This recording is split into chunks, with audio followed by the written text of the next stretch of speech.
여러분도 다 아실 겁니다. 한국에서 국민 MC로 불리는 사람이 있죠. 바로 유재석이라고 하는 사람인데요. 이 유재석 씨는 시청자들에게 꾸준하게 사랑을 받는 MC입니다. 연예인들 가운데는 한창 인기를 누리다가 사라지는 경우가 많죠. 그래서 시간이 흐르고 시대가 바뀌었음에도 불구하고 변함없이 사랑받는다고 하는 것은 결코 쉬운 일이 아닙니다. 말씀을 준비하면서 이 유재석 씨의 성공 비결 8가지를 적어 놓은 것을 봤습니다. 제가 한번 읽어드리겠습니다. 항상 스스로 낮추며 겸손함을 잃지 않는다. 한눈 팔지 않고 열심히 성실함으로 승부한다. 간절하게 꿈을 꾸고 열정을 갖고 임한다. 언제나 초심을 잃지 않고 최선을 다한다. 실패하더라도 남의 탓으로 돌리지 않는다. 하나의 성공 뒤 또 다른 미래를 준비한다. 매 순간 모든 일에 최선을 다한다. 따뜻한 인간미와 배려를 잃지 않는다. 이 유재석 씨의 8가지 성공 비결을 살펴보면 결국 한 가지로 요약이 됩니다. 바로 이 사람의 삶의 태도입니다. 즉, 그의 삶의 태도가 오늘의 그를 있게 한 것입니다. 젊은이들에게 꿈의 직장이라고 불리는 구글, 그 구글 코리아의 전무로 일하는 김태원 씨가 있습니다. 이 김태원 씨는 수많은 젊은이들의 멘토이기도 하고 최고 인기 있는 강사 중에 한 명이기도 합니다. 이 김태원 씨가 구글에서 일을 하다 보니까 가장 많이 받는 질문이 있는데 바로 창의력에 관한 질문이라고 합니다. 이 질문에 대해서 그는 이렇게 대답합니다. 제가 읽어드리겠습니다. 저는 창의력은 태도라고 생각합니다. 창의력은 지식, 교육, 책, 경험 등을 오랜 시간 동안 먹고 자란 태도라는 나무가 맺은 열매입니다.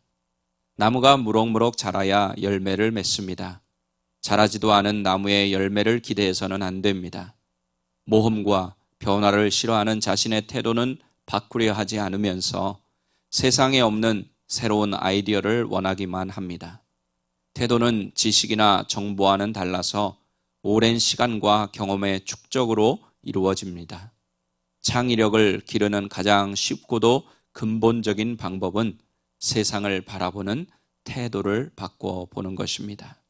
태도가 창의력을 선물할 겁니다. 김태원 씨는 오늘 이 시대의 가장 중요시되는 창의력이 결국은 어디서 나온다는 얘기예요? 그 사람의 태도에서 나온다는 이야기입니다. 대부분의 사람들이 태도가 중요하다는 거 다 알고 있죠. 우리는 실제로 일상에서 이 사실을 느끼고 또 우리가 실제로 경험하며 살아갑니다. 우리가 다른 사람들 만나면 가장 먼저 보는 것이 상대방이 뭐예요? 태도예요. 나에게 어떤 태도를 보이나, 또 다른 사람에게는 어떤 태도를 보이나 잘 관찰하죠. 어떤 태도를 가지고 인생을 살아가는지 보게 됩니다. 그리고 나서 우리는 그 사람이 보여주는 태도를 가지고 이 사람은 이런 사람이구나, 저런 사람이구나 평가를 하게 됩니다. 그런데 우리가 다른 사람을 대할 때 상대방의 태도를 먼저 보지만 정작 나의 태도가 다른 사람에게는 어떻게 비춰질지 생각하지 않는 경우가 대부분이에요. 나의 삶의 태도가 얼마나 중요한지를 생각하지 않을 때가 많다는 말입니다. 태도는 우리에게 가장 좋은 친구가 될 수도 있고요. 또 최악의 적이 될 수도 있어요. 태도는 우리 삶의 디딤돌이 될 수도 있고 걸림돌이 될 수도 있습니다. 좋은 태도를 가지고 있는 사람은 그것이 인생의 디딤돌이 되지만 나쁜 태도를 가지고 있는 사람은 그것이 인생의 걸림돌이 될 수밖에 없겠죠. 긍정적 사고방식이라는 책에서 노먼 빈센트 필 박사는 홍콩 주롱거리에서 문신 가게를 찾았던 이야기를 하고 있습니다. 문신 가게에는 타투죠. 이 문신 기술자들이 만들어 놓은 수백 가지 샘플이 있었습니다. 그런데 그중 유독 이 저자의 눈길을 사로잡은 문신의 글귀가 있었어요. 패배하기 위해서 태어나다. 패배하기 위해서 태어나다. 이런 글귀가 있었다고 합니다. 그는 이런 섬뜩한 문장을 자신의 피부에 새기는 사람이 있다는 것이 이해가 되지 않았어요. 가게 안으로 들어가 중국인 문신 기술자에게 물어보았습니다. 자신의 몸에 패배하기 위해서 태어나다라는 끔찍한 문신을 새기는 사람이 정말 있나요? 네, 가끔씩 있어요. 아니, 정상적인 생각을 가진 사람이라면 어떻게 그런 걸 몸에 새길 수 있죠? 믿어지지가 않네요. 그의 질문에 문신 기술자는 서툰 영어로 이렇게 말했습니다. 우리 한번 앞에 보면서 들어보세요. 몸에 문신을 새기기 전에 그 사람의 마음에 먼저 새겨져 있는 거지요. 이렇게 사람의 마음과 생각은 삶에 지대한 영향을 미칩니다.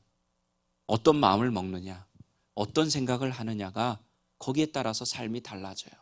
그래서 우리 이런 말 하잖아요. 아, 마음 먹게 달렸잖아. 마음 먹게 달렸어. 이런 말 하잖아요. 그리고 마음과 생각에 따라 태도 역시 달라집니다. 자신을 이미 패배자라 이렇게 마음에 새긴 사람은요, 어떤 태도를 가지고 살아간다는 말이에요? 패배자의 태도를 가지고 살아간다는 말입니다.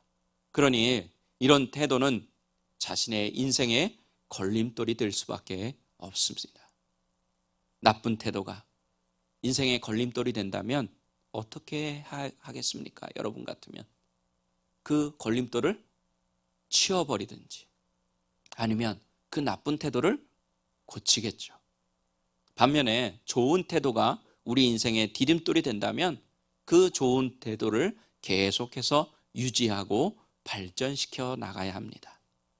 그래서 저는 오늘 본문 말씀에 의지해서 태도가 삶을 결정한다라는 제목으로 태도보다는 성공, 실력, 업적과 같은 세상적인 가치관을 중요시하는 세상에서 그리스도인인 우리가 어떤 태도를 가지고 살아가야 하는지 우리에게 주시는 은혜를 나누고자 합니다. 자, 본문을 좀 돌아가서요. 오늘 본문에 보면 좋은 삶의 태도를 가지고 살아온 한 사람을 볼 수가 있습니다. 바로 갈렙입니다. 그래서 보면 미국에 보면 이 영어로 Caleb 이름, 자기 아이의 이름을 짓는 사람이 많이 있는데요.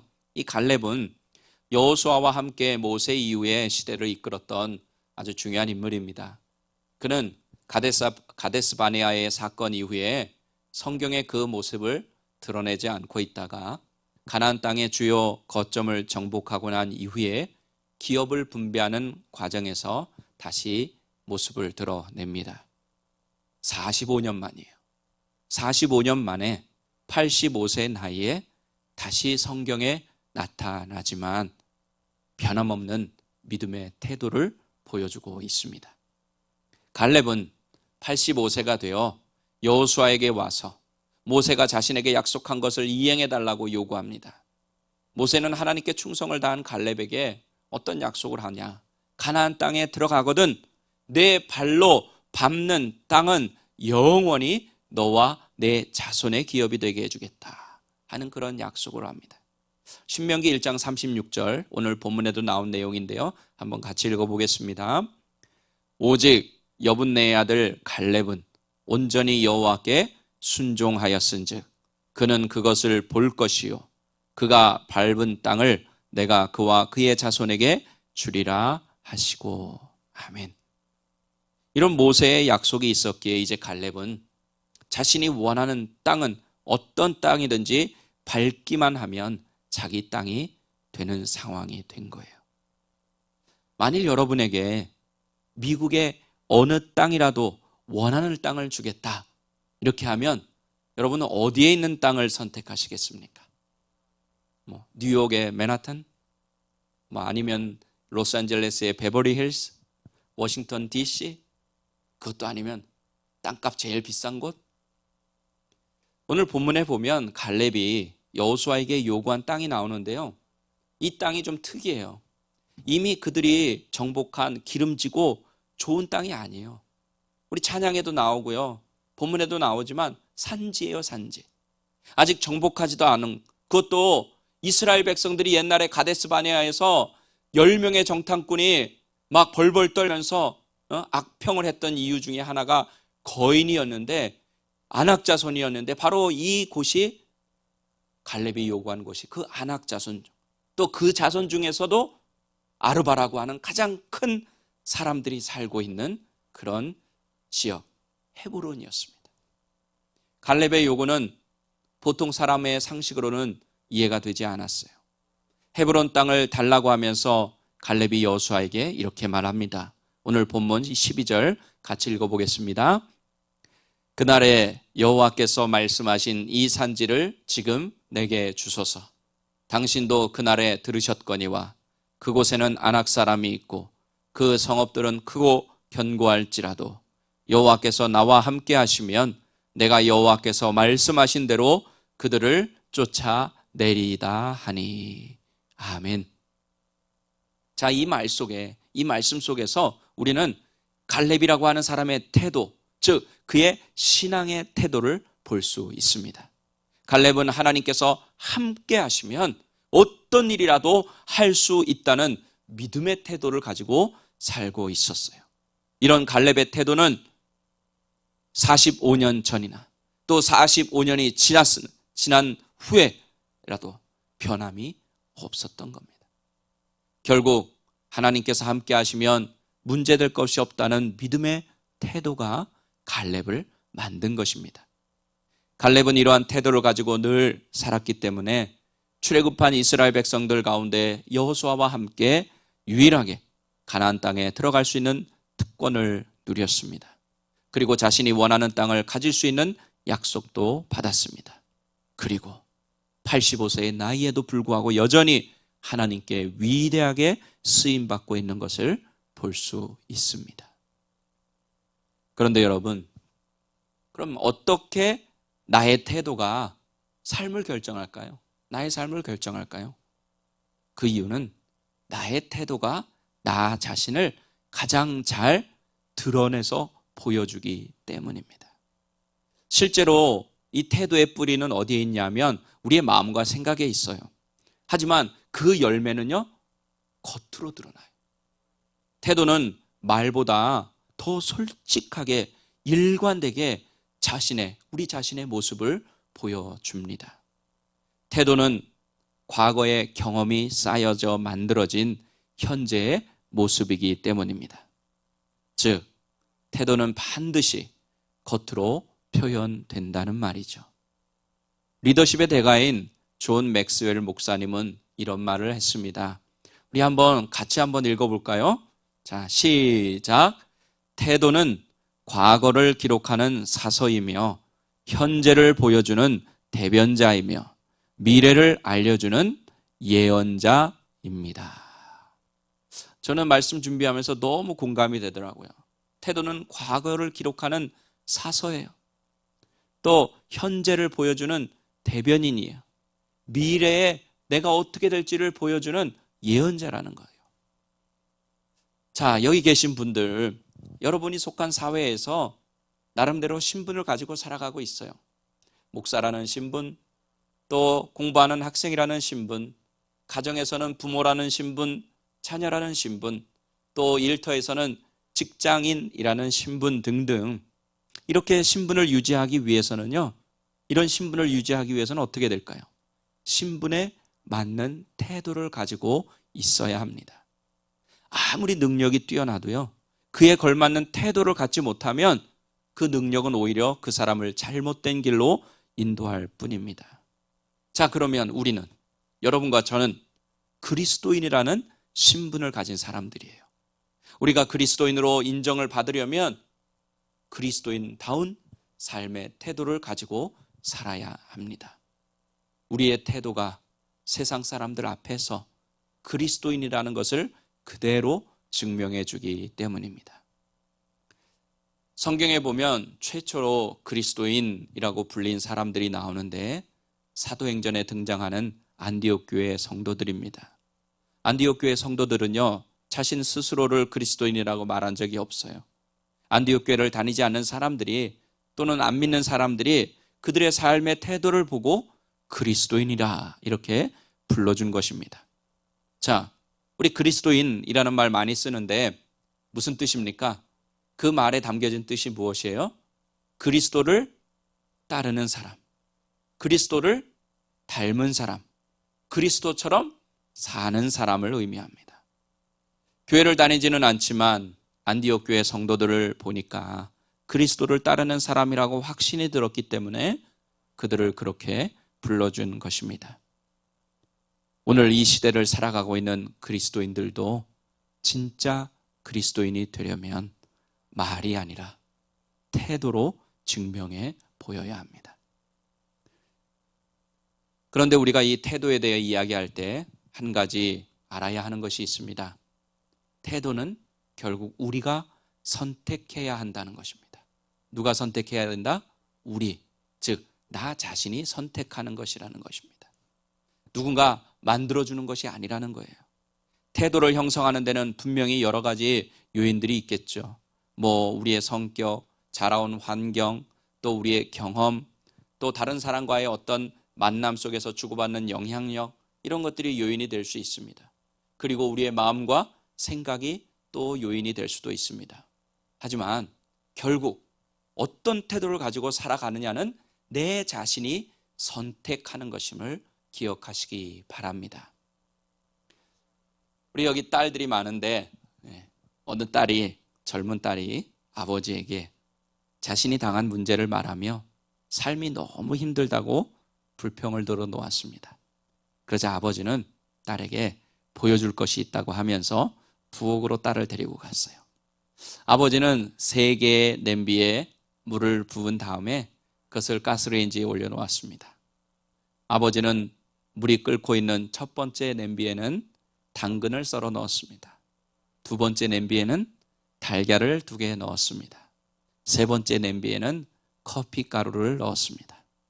그리고 난 후에 일정 시간이 지난 후에 당근을 꺼내 그릇에 담고 삶은 계란 역시 껍질을 벗긴 후에 다른 그릇에 담고 커피는 컵에 따랐습니다. 그런 다음 딸 앞에다 놓았습니다. 아빠, 뭘 하시는 거예요? 하고 물었어요. 이 3가지 재료가 우리가 어려움을 이겨내는 방식에 대한 힌트를 줄 수 있단다. 자, 보렴. 처음에 딱딱했던 당근은 끓는 물에 익힌 다음 흐물흐물해졌어.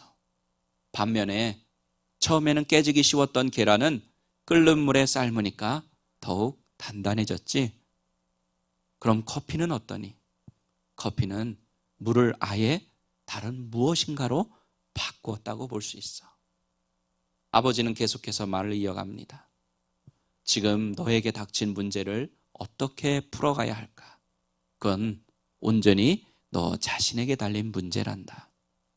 흐물흐물해진 당근처럼 문제 때문에 더 약해질 수도 있고, 삶은 달걀처럼 문제로 인해 더 강해진 너를 발견할 수도 있단다. 아니면 커피처럼 문제를 아예 자신에게 유익한 기회로 변화시킬 수도 있어. 선택은 바로 너 자신이 하는 거란다. 아버지는 딸에게 문제에 대해서 어떤 태도를 취할 것인지와 결국 그것은 자신의 선택에 달려 있음을 깨닫도록 도와준 것입니다. 유명한 교수이며 작가인 척 스윈돌 목사님은 이런 말을 했습니다. 내게 있어서 태도는 교육, 재산, 환경, 성공과 실패, 그리고 다른 사람들이 생각하고 말하고 행동하는 것보다 더 중요하다. 또한 태도는 외모나 타고난 재능, 기술보다 더 중요하다. 태도는 회사, 교회, 가정을 일으키기도 하고 무너뜨리기도 한다. 중요한 것은 우리도 하루하루 자신이 취하는 태도를 선택할 수 있다는 사실이다. 지나간 과거를 바꿀 수는 없다. 또한 특정한 방식으로 행동하는 사람들을 변화시킬 수도 없다. 결국 우리는 우리가 바꿀 수 있는 것을 선택할 수밖에 없다. 바꿀 수 있는 것이란 바로 태도다. 삶은 자신에게 일어나는 일 10%와 그 일에 대한 자신의 반응 90%로 이루어진다. 그것은 당신에게도 예외가 아니다. 자신의 태도에 책임져야 할 사람은 오직 자신이다. 자, 이렇게 태도가 우리의 선택의 문제라면 그럼 우리는 과연 어떻게 해야 될까요? 당연히 좋은 태도를 선택해야 합니다. 그 좋은 태도가 더 나은 나라는 존재와 삶을 만들기 때문입니다. 지금까지 여러분이 좋은 태도로 삶을 살고 또 좋은 태도로 신앙생활을 해왔다면 계속해서 그 태도를 유지해 가야 합니다. 하지만 좋지 않은 태도로 살고 좋지 않은 태도로 신앙생활 했다면 좋은 태도로 살기를 선택하고 그렇게 살아야 합니다. 우리에게는 지금까지 어떠한 삶을 살았는지도 중요하지만 지금부터 어떠한 삶을 사느냐가 더 중요합니다. 왜냐하면 지금 내가 살아가고 있는 모습이 과거에 살아온 삶의 태도의 결정체라면 이제부터 내가 살아가는 삶의 태도가 미래의 나의 삶을 결정짓기 때문입니다. 그렇다면 그리스도인으로서 하나님이 기뻐하시는 미래의 나의 모습을 위해 우리는 어떤 태도를 가져야 할까요? 이럴 때 좀 누군가 본받을 만한 롤모델이 있으면 도움이 되겠죠. 믿음 좋은 부모님들이 될 수도 있고 또 친구가 될 수도 있고 목사님이 될 수도 있고 또 성경의 인물이 될 수도 있겠죠. 자, 그 중에서 우리는 과연 누구의 태도를 가장 먼저 본받아야 할까요? 바로 하나님이 내 기뻐하는 자라 직접적으로 말씀하신 우리의 구세주 예수님이십니다. 여러분도 아마 이 사실에 다 동의하실 거예요. 사실 예수님으로부터 본받아야 할 태도는 너무나도 많죠. 그래서 저는 오늘 여러분에게 올바른 태도를 갖기 위해 예수님께 본받아야 할 태도 한 가지만 말씀드리려고 합니다. 우선 우리 마태복음 20장 28절에 예수님이 하신 말씀 읽어보겠습니다. 인자가 온 것은 섬김을 받으려 함이 아니라 도리어 섬기려 하고 자기 목숨을 많은 사람의 대속물로 주려 함이니라. 아멘. 예수님께서 이 땅에 오신 목적을 말씀하신 내용입니다. 또 그리고 사도 바울이 예수님에 대해 말한 부분 있는데 한번 읽어볼까요? 빌립보서 2장 6절에서 8절입니다. 그는 근본 하나님의 본체시나 하나님과 동등됨을 취할 것으로 여기지 아니하시고 오히려 자기를 비워 종의 형체를 가지사 사람들과 같이 되셨고 사람의 모양으로 나타나사 자기를 낮추시고 죽기까지 복종하셨으니 곧 십자가에 죽으심이라. 아멘. 이 말씀은 사도 바울이 예수님의 삶을 요약한 말씀이라고 할 수 있죠. 우리는 이 두 말씀을 통해서 예수님은 이 땅에 오신 목적대로 사셨다는 것을 알 수가 있습니다. 예수님께서 이 땅에 오신 목적은 하나님께서 예수님을 이 땅에 보내신 목적과 같았어요. 즉 예수님의 삶의 목적이 온 세상을 구원하기 위해 하나님의 뜻을 행하고 하나님의 일을 온전히 이루는 데 있었다는 말입니다. 이렇게 예수님의 삶의 목적이 하나님의 뜻, 하나님의 말씀의 성취에 맞춰져 있으니까 항상 하나님의 뜻에 집중하여 사실 수 있었던 겁니다. 그리고 결국 하나님의 뜻에 순종하여 우리를 구원하시기 위해 십자가에서 죽으셨습니다. 예수님은 자신의 이런 삶의 태도를 통해서 예수님이 누구신지 보여주신 것입니다. 그러므로 우리가 예수님으로부터 본받아야 할 태도는 항상 하나님의 뜻에 집중하는 태도입니다. 어디에 집중한다고요? 하나님의 뜻. 내 뜻이 아니에요. 부모님의 뜻이 아니에요. 다른 사람의 뜻이 아니고요. 세상이 우리에게 요구하는 뜻이 아니에요. 원수마귀가 가져다 주는 뜻이 아니라 오직 하나님이 원하시는 뜻, 그것에 집중하는 태도. 우리도 예수님처럼 하나님의 뜻을 이루기 위해 하나님의 뜻에 집중하는 삶의 태도를 잃어버리지 않고 늘 간직한다면 이 시대에 그리스도를 닮고 그리스도처럼 살아가고 그리스도를 따라가는 진짜 그리스도인이 될 줄로 믿습니다. 우리 사랑하는 오림교회 가족 여러분, 태도는 내가 처한 상황과 관계없이 자연스럽게 나에게서 묻어나는 향기라고 할 수 있습니다. 나의 얼굴이에요. 아니, 나의 존재 자체예요. 내 삶이에요. 나의 태도가 나의 존재이자 삶이라면 우리는 태도를 잘 관리해야 합니다. 부정적인 태도가 아니라 긍정적인 태도를 선택해야 합니다. 소극적인 태도가 아니라 적극적인 태도를 선택해야 합니다. 불신앙의 태도가 아니라 믿음의 태도를 선택해야 합니다. 이제 여러분과 저의 태도가 우리의 삶을 결정하고 존재를 결정한다는 사실을 알았으니까 오늘 본문에 나오는 갈렙처럼 또 예수님처럼 늘 올바른 믿음의 태도로 하나님이 기뻐하시는 그리스도인의 삶을 사는 우리 모두가 되기를 예수님의 이름으로 간절히 축원합니다.